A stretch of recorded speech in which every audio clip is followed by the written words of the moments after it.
Bonjour Maléam. Bonjour Rachid. Pas de dunk avec vous, mais une stratégie de transformation urbaine pour le Maroc. Les villes bougent. Oui, les villes bougent, mais elles ont surtout une histoire. Surtout quand on sait que le Maroc, évidemment, a une histoire millénaire. Et avant qu'elles se transforment, on peut se demander comment est-ce qu'elles naissent, ces villes, comment est-ce qu'elles meurent et comment, surtout, est-ce qu'elles renaissent.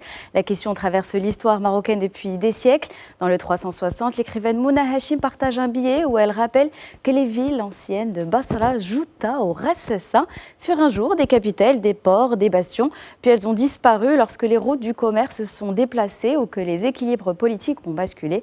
Elle conclut en disant qu'une ville vit tant qu'elle sert un monde en mouvement et les ruines rappellent que toute ville doit se réinventer pour durer. Aujourd'hui, le royaume prépare une nouvelle carte urbaine du nord au sud.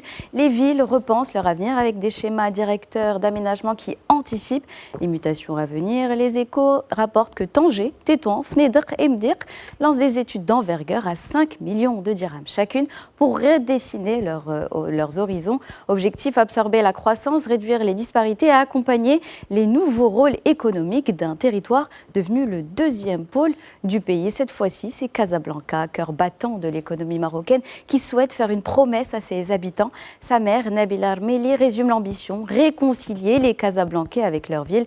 La vie éco détaille les chantiers autour de transformations massives, espaces verts, mobilité, culture, cohésion sociale. La capitale économique veut devenir une métropole identifiable, lisible, tout en affirmant sa propre signature urbaine. Un modèle urbain, comme on le disait, que le Maroc partage désormais. L'économiste rapporte que le secrétaire d'État chargé de l'habitat, Adib Ben Brahim, a affirmé à Laayoune lors de la 10e Assemblée générale du réseau des parlementaires africains pour l'évaluation du développement que l'expertise marocaine en urbanisme et en aménagement du territoire constitue un modèle intégré au service des pays africains. Plusieurs accords ont été signés pour accompagner des États du continent dans la planification stratégique, la modernisation urbaine et la résilience climatique. Le Maroc ne construit plus seulement ses villes, il exporte une vision parce qu'une ville qui se relève peut en inspirer 1000 autres. L'Afrique à présent, enfin dans son ensemble cette fois, avec le retour des œuvres spoilées, et ça continue. Grand sujet pour l'actualité, pour le continent africain.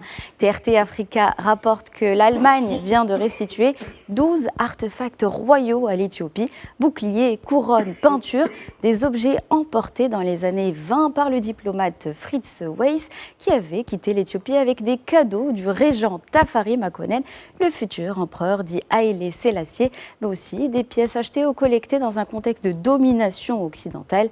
La cérémonie s'est tenue dans la salle Ras Makonnen de l'université d'Addis Abeba, un lieu chargé d'histoire, autrefois palais du père de l'empereur. Ce retour n'est donc pas seulement diplomatique, c'est la réappropriation d'un récit national ininterrompu.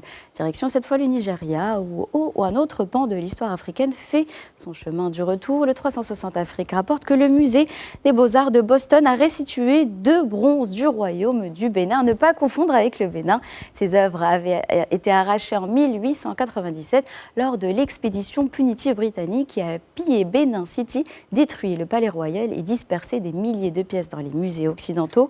La ministre nigériane de la Culture parle d'un moment historique, mais la bataille continue. Une partie des bronzes rendus est aujourd'hui conservée directement par le palais de l'Oba, le souverain traditionnel, rappelant que la restitution touche autant à la justice qu'à l'identité. Et pendant que les artefacts reviennent, l'histoire de ces royaumes vibre toujours. On reste au Nigeria avec France 24 qui nous emmène dans les rues d'Igoun, toujours à Benin City, berceau millénaire des fondateurs de l'ancien royaume du Bénin, là où les bronzes ont été créés, là où les ateliers brûlent encore. Le feu jaillit, les moules se brisent, les visages des rois anciens renaissent sous les mains des artisans. Ils ne sont plus que 120 membres à perpétuer la guilde et le geste est intact. Si je peux maîtriser ce feu, je peux endurer les tourments de la société, dit un des maîtres artisans. La tradition continue de vivre malgré les pressions économiques. Et à Benin City, tant que la flamme brûle, la culture, elle, ne meurt jamais. Les conclusions cette fois, les conclusions mitigées du G20 qui avait lieu en Afrique du Sud ce week-end. Rappelons-le, pour la première fois, les 20 puissances les plus influentes de la planète, 85% du PIB mondial, se retrouvent sur le sol africain à Johannesburg. Midi Libre rappelle les grands dossiers, la guerre en Ukraine, les fractures climatiques, la dette, les minerais stratégiques ou encore l'intelligence artificielle. En Afrique du Sud, l'ambition était claire, réinventer le multilatéralisme. Mais le sommet commence déjà avec un vide. Les États-Unis boycottent, Donald Trump refusant envoie une délégation jugeant que les priorités du sommet vont à l'encontre de sa vision. Un boycott lourd de sang, surtout quand Washington prendra la présidence tournante du G20 l'an prochain et annonce vouloir resserrer l'agenda sur la seule coopération économique. Les divisions, en tout cas, se sont lues à chaque intervention. L'Orient le jour rapporte que les dirigeants européens se sont réunis en urgence pour répondre au plan américain sur l'Ukraine qui impose à Kiev des concessions territoriales. Emmanuel Macron résume l'impasse. Nous avons beaucoup de mal à régler cette problématique et les crises internationales autour des tables de négociation. La Chine dénonce l'unilatéralisme galopant. La Russie est également absente. L'Argentine rejette la déclaration finale sans que cela ne la remette en cause auprès des dirigeants présents. Le G20, qui était censé unir, reflète plutôt des fractures profondes. Des hauts pays hôtes, une autre réalité bouscule le sommet. L'Afrique du Sud se présente comme porteur d'un agenda progressiste sur l'égalité, mais sur le terrain, la réalité est tout autre. Les violences faites aux femmes explosent dans le pays. La veille de l'ouverture du G20, des manifestations ont eu lieu dans plusieurs villes. AP News raconte les scènes des centaines de femmes en noir allongées pendant 15 minutes, symbolisant les 15 femmes tuées chaque jour dans le pays. Sur les réseaux sociaux, des milliers de Sud-Africaines ont changé leur photo de profil en violet pour dénoncer ce fléau. L'Afrique du Sud parle d'émancipation, mais elle enregistre un taux de féminicide 5 fois supérieur à la moyenne mondiale selon ONU Femmes. Contradiction criante, une blessure nationale. Ce premier G20 africain devait incarner un nouveau souffle. Il révèle plutôt l'urgence de réinventer la coopération mondiale et surtout la nécessité pour chaque nation de regarder ses propres fractures. Nous sommes aujourd'hui, Myriam, le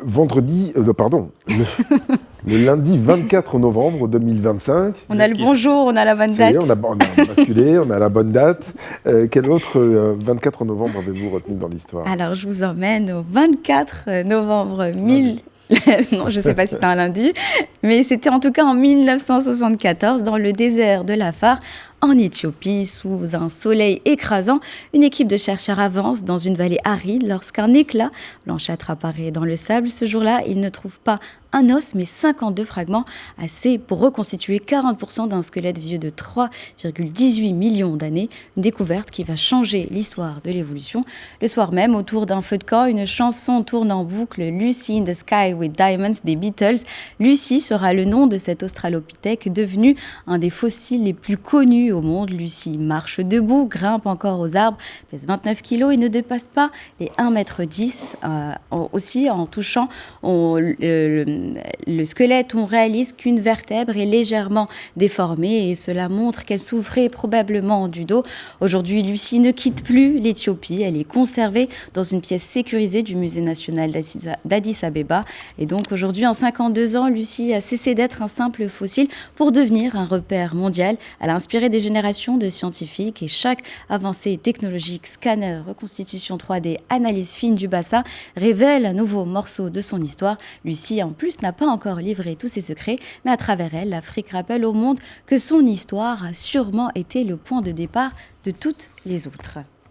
Voilà, c'était bien de le noter. Merci beaucoup, Myriam Kokaina, pour cette revue de presse très, très complète.